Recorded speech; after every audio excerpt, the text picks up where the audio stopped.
I know where the tomb of the Antichrist is, because the Antichrist already came, and I am about to prove it.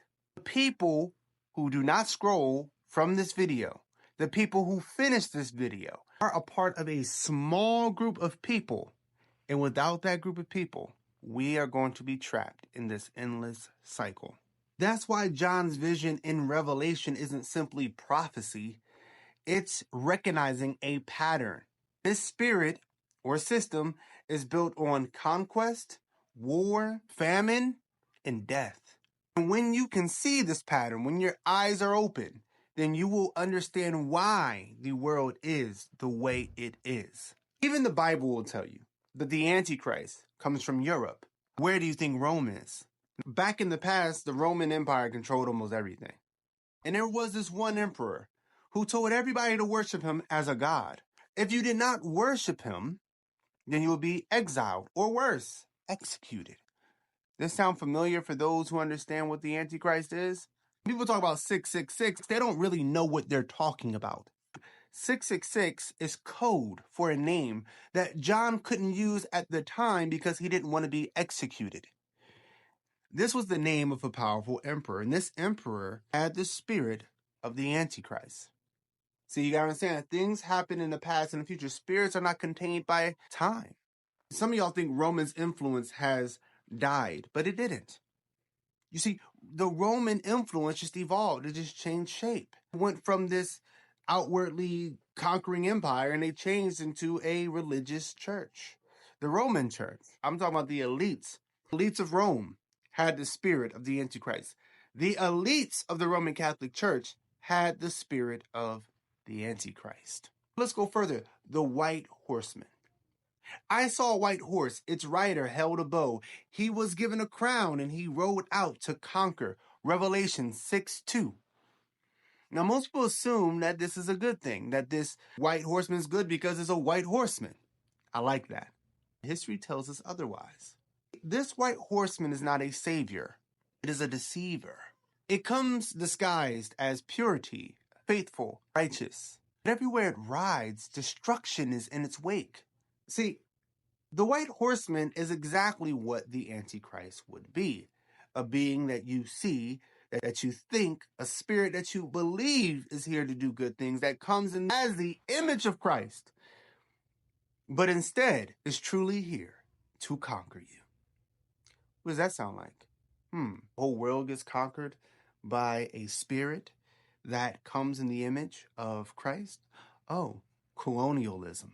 That's right. From 1492 to 1942, Europe, just 8% of the world's population, conquers 80% of the world's population. Now, don't confuse the masses. Don't confuse the Europeans for the elitist. The elite Catholic Church was ruling over the rest of those people. You can't blame them. In the name of civilization, faith, progress, millions were enslaved, stolen, and erased. Can you guess what the first slave ship was named?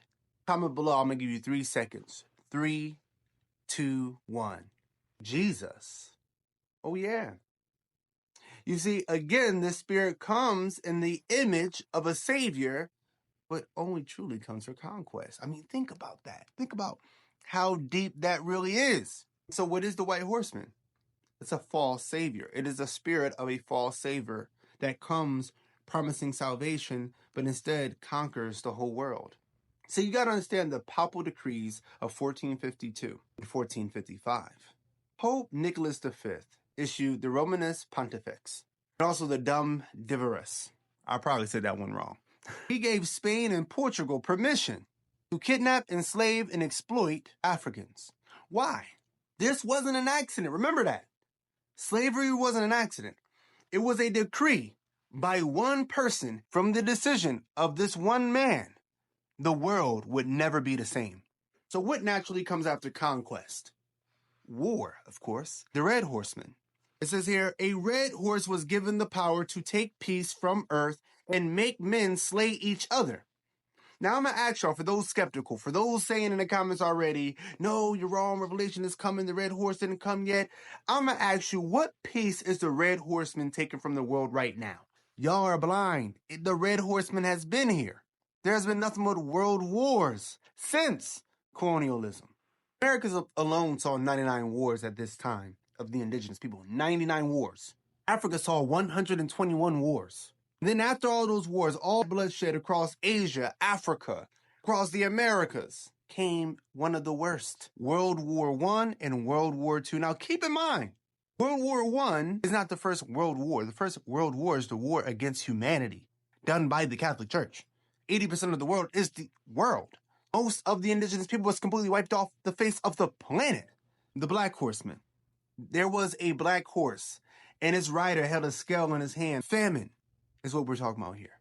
Every time a place gets colonized, every time there's war and there's colonized, so the white horseman, the red horseman, famine must come next. This is a natural cycle of civilization. We had conquest like never seen before, war that we never seen before. This next level was famine like we've never seen it before. So you had famine in India, the British rule, starvation in Africa, entire populations were left in ruin. Between the 19th and the 20th century, you had 90 million people go from starvation. 90 million. If you look at the population of that time, this is pretty insane stuff right here. So after all of that, what comes next? Well, the pale horse. I looked, and there before me, the pale horse. Its rider was named Death. This is where we are now. This is where it all adds up to. It's almost as if we're all used to it. I'll quote Thanos and explain why you're used to it. I'll destroy this world. I'm paraphrasing here.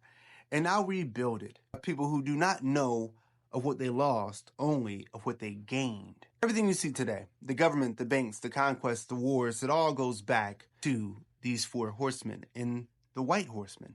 So your question might be, who was the Antichrist? The spirit of the name 666 lives on because a spirit is an essence, and an essence is a collection of attributes that make something what it is. The spirit of man named 666, who ruled Rome, came back through the Roman Empire. That was called the Roman Church. Because a spirit, as long as it's the same matrix or environment, it can keep being resurrected. So as long as Rome exists, the Antichrist can come back. And I don't mean Rome as the place. So where is the tomb? Well, the tomb is in the Vatican City. It is Pope Nicholas V. You can walk away from this information. Pretend you never saw it. Or you can read FAMS. Food, Forest, Foraging, Hunting, Anti-Fragile, Modern Society. Free audiobook. Exposes everything. Matrix, Babylon, Civilization. And it shows you how to break free from this. The link is at the top of the page. Once you see the pattern, you can't unsee it. If you see it, write, I see it in the comments. And show this to someone who needs to hear this. Deception continues the moment you scroll. So stay aware and make sure you keep it up to date with everything that we're doing. I love you all. Peace.